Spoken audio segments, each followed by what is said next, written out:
From the Detroit Free Press, I'm Robin Chan with today's Voice Briefing. It's Friday, April 28th, 2023. I'm Frank Witzel with the Detroit Free Press.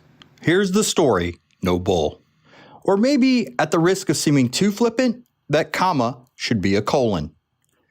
The way the police tell it, for several hours Monday, chaos reigned in Grosse Ile as a raging bull weighing at least 500 pounds terrorized the small island, running through yards, onto patios, and across roadways until it was shot and killed. Police said 6 police department officers, 2 animal control officers, a local vet, and several firefighters and residents pursued it for 7 hours. In addition, the wild chase drew a crowd, which made the situation even worse. And despite pleas to other law enforcement for backup, no one came.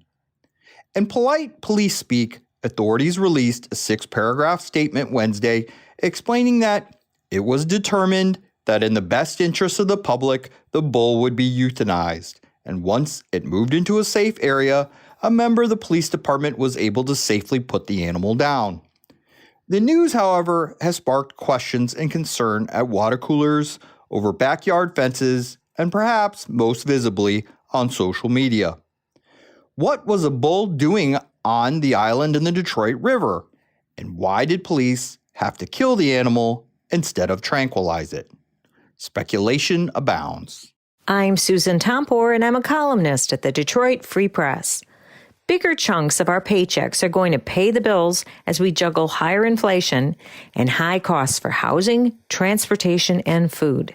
It's not surprising to hear that some workers are dialing back just how much money they're willing to dedicate out of each paycheck to cover 401k contributions.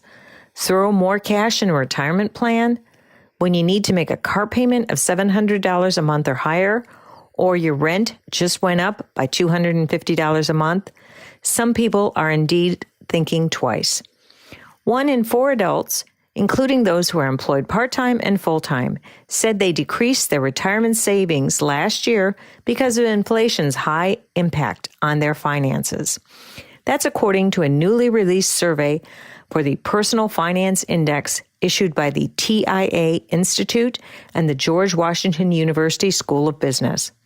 Some 30% of those consumers surveyed noted that they're having more difficulty making ends meet after dealing with high inflation. That's up from 24% a year ago. Not everyone is seeing a big drop in the people cutting back on 401k plans. Fidelity Investments, which manages many 401k plans across the country, said 11.2% of its savers in those plans decreased their savings at some point last year. That's up from about 8% 5 years ago. Consumers, of course, don't want to tap into high credit card debt at rates of 20% or higher to cover their bills. So it's logical that some would want to cut back a bit on retirement savings.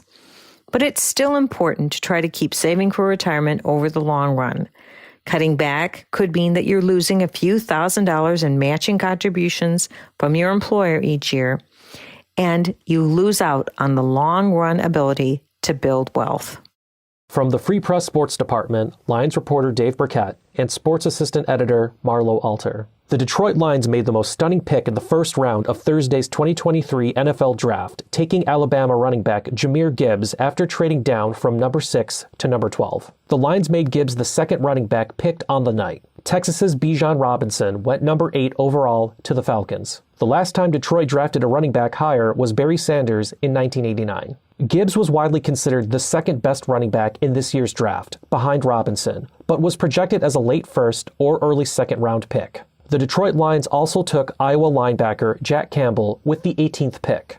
Campbell, a senior, is 6'5" and 249 pounds from Cedar Falls, Iowa. He collected 128 tackles, 5.5 for loss, in 13 starts last season, and was given the Dit Butkus Award as the nation's top linebacker. He was first-team Associated Press All-American and the Big Ten Defensive Player of the Year. For more on the NFL 2023 draft, including analysis, breakdowns, and breaking news, make sure to stay with Freep.com. That's FREEP.com. Thanks for listening, have a great weekend, and you'll hear more from us Monday.